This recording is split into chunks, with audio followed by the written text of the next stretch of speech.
Right, so this is the first video in a series that I'm going to do on shipping. Shipping your products from China to Amazon FBA.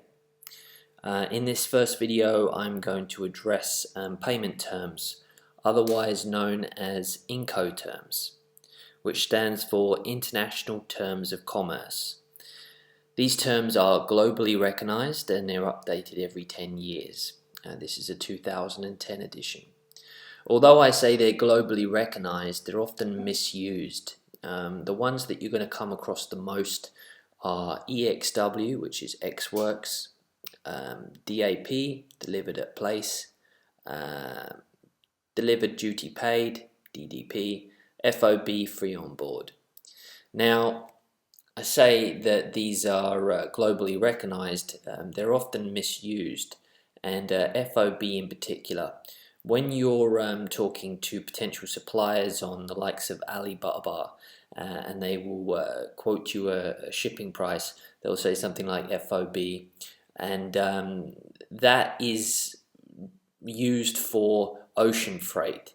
Now you may be buying a product off them which is very small and light, and maybe you're ordering a small quantity, so you can use Air Express, an air carrier, which would obviously be FCA.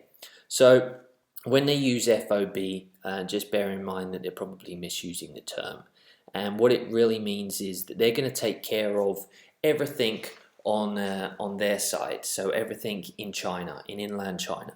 So that's going to be, export clearance, export declaration, the tracking up to the port, etc.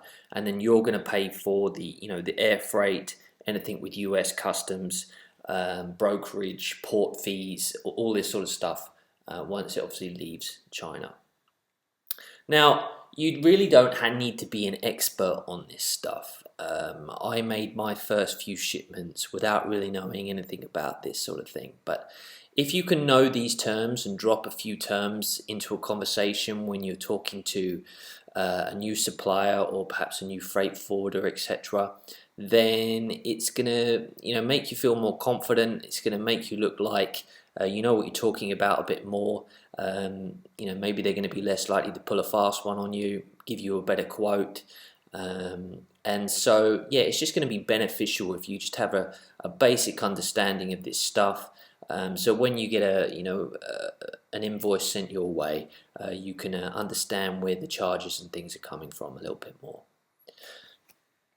But what Incoterms basically mean is it shows you it's designating who's responsible for what duties. I don't think we need to make it any more complicated than that. You can go obviously onto Google, type in Incoterms, and bring up this table yourself and study it in a little bit more detail. That's it for this video. I'll be doing the next shipping video on freight forwarders.